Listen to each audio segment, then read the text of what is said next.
जोहार संगवारी हो, स्वागत है आप सभी का छत्तीसगढ़िया न्यूज चैनल में। आइए आपके साथ करते हैं आज के खबरों की शुरुआत। छत्तीसगढ़ की सबसे पहली बड़ी खबर के साथ। छत्तीसगढ़ प्रदेश में गोबर से टाइल्स का निर्माण किया जा रहा है, जो जल्द ही प्रदेश में उपलब्ध होंगे। इस टाइल्स के निर्माण में 7 से 8 दिन का वक्त लगता है। टाइल्स में किसी भी प्रकार का केमिकल नहीं डाला जाता है। गोबर से टाइल्स निर्माण के लिए ग्वारगम लकड़ी का चूना इस्तेमाल हो रहा है। साथ ही इसमें 80% गोबर डाला जा रहा है। गौठान संचालक का कहना है कि यदि गोबर के टाइल्स टूटते भी हैं तो यह कंक्रीट की तरह बिखरेंगे नहीं। नेशनल बिल्डिंग मटेरियल की लैब में गोबर के टाइल्स को टेस्टिंग के लिए भेजा गया है। साथ ही छत्तीसगढ़ में गोबर से पेंट बनाने के लिए 37 यूनिट लगेगी। अभी रायपुर, दुर्ग, कांकेर में 5 गौठानों में बन रहा है पेंट। 3,307 लीटर बिक चुका है अभी तक पेंट। जी हाँ, राज्य सरकार के निर्देशानुसार सभी शासकीय बिल्डिंगों में गोबर के पेंट लगाए जाने के आदेश के बाद गोबर पेंटों की बिक्री भी बढ़ चुकी है। इसे देखते हुए 25 जिलों में 37 गोबर के गौठानों में पेंट बनाने की लगाई जा रही है। आपको बता दें कि अब तक 197 करोड़ 85 लाख रुपए के गोबर खरीद चुके हैं गौठानों के द्वारा।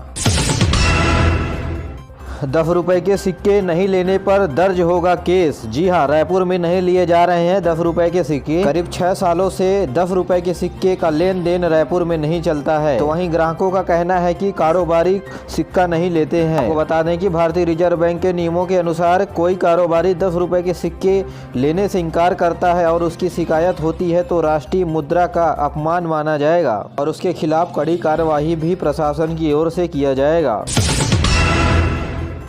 छत्तीसगढ़ के किसानों को नए साल के अवसर पर डॉपलर रडार की सौगात मिलने जा रही है। इस रडार की वजह से मौसम का सटीक जानकारी ब्लॉक लेवल पर किसानों को मिल सकेगा। यह रडार इंदिरा गांधी कृषि विश्वविद्यालय परिसर में स्थापित किया जा रहा है और इसकी लागत करीब 10 करोड़ रुपए है। मौसम विभाग दिल्ली और रायपुर के बीच डॉपलर रडार लगाने के लिए समझौता हुआ है। मौसम की सटीक जानकारी लगाने वाले डॉपलर रडार का लाभ प्रदेश के 37 लाख किसानों और रहने वाले लोगों को मिलेगा। मुख्यमंत्री भूपेश बघेल ने गोधन योजना के तहत हितग्राहियों को 7 करोड़ से अधिक रुपए ऑनलाइन लाभार्थियों के खाते में ट्रांसफर किए। इसमें 16 दिसंबर से 31 दिसंबर के बीच भूमिहीन मजदूरों, गौपालकों और गौठान समितियों के माध्यम से खरीदा गया गोबर के बदले दिए जाने वाली लाभांश राशि शामिल है। गौरतलब है कि गौठान औद्योगिक पार्क के रूप में तेजी से डेवलप होने लगे हैं।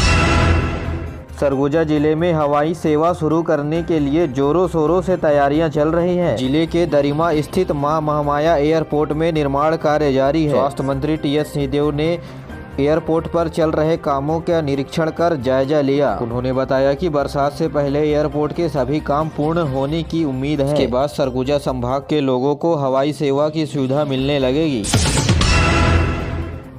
मुख्यमंत्री भूपेश बघेल की घोषणा हुई। चैम्बर ऑफ कॉमर्स रायपुर को 500 एकड़ की जमीन दी जाएगी। होलसेल कॉरिडोर के निर्माण के लिए रायपुर में 1-2 महीने के अंदर जमीन मिलेगी। प्रदेश के पुराने बाजारों को अब स्मार्ट बनाया जाएगा। इसमें पार्किंग, टॉयलेट्स, लाइट्स की फैसिलिटी भी होगी। तो वही मुख्यमंत्री भूपेश बघेल ने पोहा मुर्रा मंडी पर लगने वाले शुल्क को माफ करने के लिए 1 हफ्ते के अंदर अधिसूचना जारी करने को कहा है। इस दौरान मुख्यमंत्री ने यह भी कहा कि प्रदेश के 16 गौठानों में ड्रायर मशीन लगाया जाएगा, जिससे सब्जियों को सुखाकर बेचने का काम किया जा सकेगा।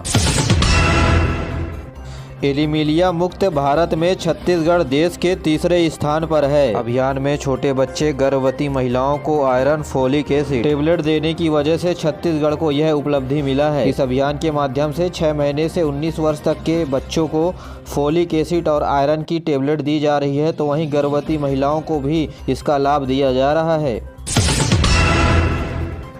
छत्तीसगढ़ में प्राइवेट क्षेत्रों में रोजगार ढूंढने वालों के लिए खुशखबरी सामने आ रही है। 13 जनवरी को प्लेसमेंट कैंप का आयोजन किया जा रहा है। HR टेलीकॉलर, कंप्यूटर ऑपरेटर सहित 700 पदों के लिए होनी है भर्ती। यह कैंप 13 जनवरी को सुबह 10:30 बजे से 3 बजे तक कोनी स्थित रोजगार कार्यालय में होगा। बिलासपुर में 10वीं 12वीं ग्रेजुएट ITI के पास बेरोजगारों के लिए नौकरी पाने का सुनहरा अवसर है। इसके लिए 13 जनवरी को ऑफिस जाकर अलग अलग निजी कंपनियों में रिक्त पदों पर सीधी भर्ती की जाएगी। इच्छुक उम्मीदवार अपने शैक्षणिक योग्यता के आधार एवं प्रमाण पत्र के साथ उपस्थित हो सकते हैं। तो वहीं जसपुर में भी 71 पदों के लिए प्लेसमेंट कैंप का आयोजन 12 जनवरी को किया जा रहा है।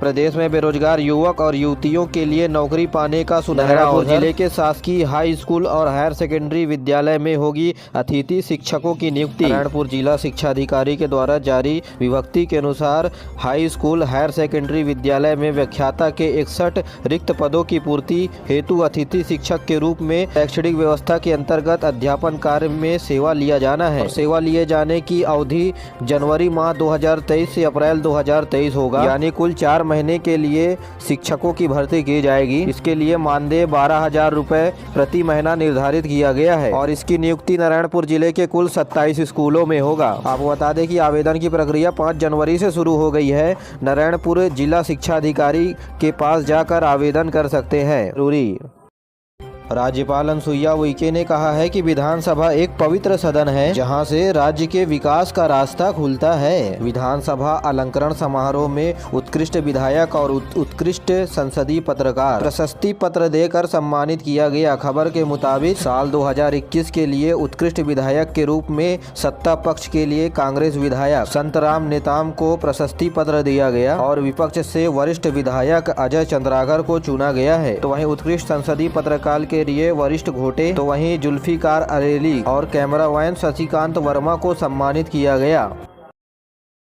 देश भर में कोरोना संक्रमण के ओमिक्रॉन वेरिएंट का फैलाव हो रहा है। महानगर के अलावा देश के कई राज्यों में भी इसका संक्रमण देखने को मिल रहा है। इसी कड़ी में रायपुर में भी ओमिक्रॉन वेरिएंट के 2 नए मरीज मिले हैं, लेकिन ये दोनों महिलाएं अब ठीक हो चुकी हैं। जानकारी के मुताबिक ये दोनों महिलाएं बीते दिनों विदेश से आए हुए थे। इनमें से एक महिला इंग्लैंड से रायपुर आई हुई थी, तो वहीं दूसरी हैदराबाद से रायपुर आई हुई थी।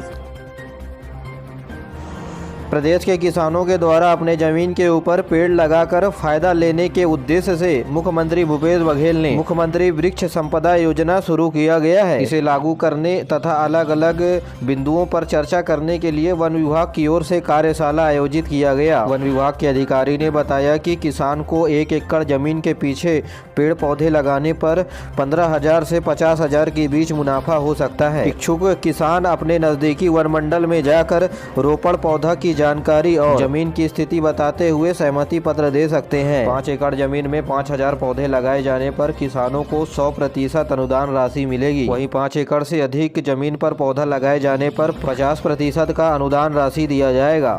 की गई है। जसपुर जिले में युवतियों के लिए 18 माह का निःशुल्क आवासीय रोजगार मुखी कौशल प्रशिक्षण 10 जनवरी से शुरू होने जा रहा है। प्रशिक्षण से जुड़ने के लिए सभी विकास खंडों में मोबाइलाइजेशन शिविर का आयोजन किया जा रहा है। इसके लिए किसी भी विकास खंड में इच्छुक उम्मीदवार जाकर करा सकते हैं पंजीयन। और कौशल प्रशिक्षण का आयोजन 10 जनवरी 2023 से जिला लाइवलीहुड परियोजना कॉलेज में आयोजन किया जा रहा है। प्रशिक्षण में software programming, graphic design, management, finance तथा अकाउंटिंग एवं एजुकेशन के कोर्स शामिल किए गए हैं। आपको बता दें कि इस प्रशिक्षण के लिए 150 सीट उपलब्ध है। 10वीं पास लड़कियां इस कोर्स के लिए आवेदन कर सकती हैं। वहीं उम्मीदवारों के 17 से 19 वर्ष आयु सीमा भी तय की गई है। प्रशिक्षण के लिए भोजन और आवास की भी सुविधा युवतियों को दी गई है। यह कोर्स पूरी तरह से निःशुल्क रहे। युवाओं को प्राइवेट नौकरी पाने का सुनहरा अवसर नारायणपुर जिले में मिल रहा है। Machine operator, assistant plastic processing प्रशिक्षण हेतु 10 जनवरी तक आवेदन आमंत्रित कर सकते हैं। रोजगार युवाओं को सीपेट द्वारा रायपुर में प्रशिक्षण 3 माह के लिए दिया जाएगा। इसके लिए युवाओं के पास स्थायी प्रमाण पत्र, 8वीं पास एवं 18 से 35 वर्ष के बीच उम्र होनी चाहिए। नारायणपुर जिले के इच्छुक उम्मीदवार अपने विकास खंड में जाकर आवेदन कर सकते हैं। देश भर में 1 जनवरी से एकीकृत खाद्य सुरक्षा योजना लागू हो गया है। केंद्रीय मंत्रिमंडल के मुताबिक राष्ट्रीय खाद्य सुरक्षा अधिनियम में 81 करोड़ से अधिक लाभार्थियों को निःशुल्क खाद्यान्न दिया जाएगा। इसमें छत्तीसगढ़ के भी 67 लाख कार्डधारी शामिल हैं। इस अधिनियम में एक देश एक राशन कार्ड पोर्टेबिलिटी तैयार किया जाएगा। एकीकृत खाद्य सुरक्षा के पूरा खर्चा केंद्र सरकार के द्वारा किया जाएगा। देश भर में 5 लाख से ज्यादा उचित मूल्य के दुकान हैं और इनके माध्यम से हितग्राहियों को मुफ्त में राशन पानी दिया जाएगा। खाद्य सब्सिडी में केंद्र सरकार एक साल में 2 लाख करोड़ से ज्यादा का खर्चा करेगी। अन्य राज्यों की तरह छत्तीसगढ़ में भी नए साल को हंसी खुशी की तरह मनाया गया। लोग साल 2023 के आगमन की स्वागत हर्ष और उल्लास के साथ किया। मुख्यमंत्री भूपेश बघेल ने नए साल के अवसर पर चावड़ी के कमिया के लोगों के साथ नया साल मनाया। इस मौके पर मुख्यमंत्री ने श्रमिकों को 4 नए योजनाओं से लाभान्वित किया। उन्होंने छत्तीसगढ़ भवन, संघ कर्मकार भवन और रजिस्टर्ड हुए श्रमिकों के लिए चल रहे मुख्यमंत्री श्रमिक सहायता योजना की राशि को बढ़ाकर 10 से 20 हजार रुपए कर दिया गया है। यह राशि एक मुश्त दिया जाएगा। साथ ही प्रतियोगी परीक्षाओं के लिए श्रमिकों के बच्चों को निःशुल्क कोचिंग देने का भी ऐलान किया। उन्होंने 4वीं और 5वीं कक्षा में पढ़ने वाले बच्चों के लिए सैनिक स्कूल, नवोदय स्कूल और अन्य निजी संस्थाओं में एडमिशन लेने के लिए कोचिंग और ट्रेनिंग देने की बात कही। वहीं मुख्यमंत्री नोनी बाबू मेधावी शिक्षा योजना भी प्रदेश में लागू किया गया है। इस योजना से मुख्यमंत्री नए course engineering, IIT, IIIT, MTech और MBBS के विदेशों में पढ़ने समेत श्रमिकों के बच्चों को सहायता देने की बात कही। मुख्यमंत्री ने कहा कि श्रमिकों के बच्चों को एडमिशन फीस, भोजन फीस और स्टेशनरी फीस का भी भुगतान राज्य सरकार के द्वारा किया जाएगा का लक्ष्य रखा है।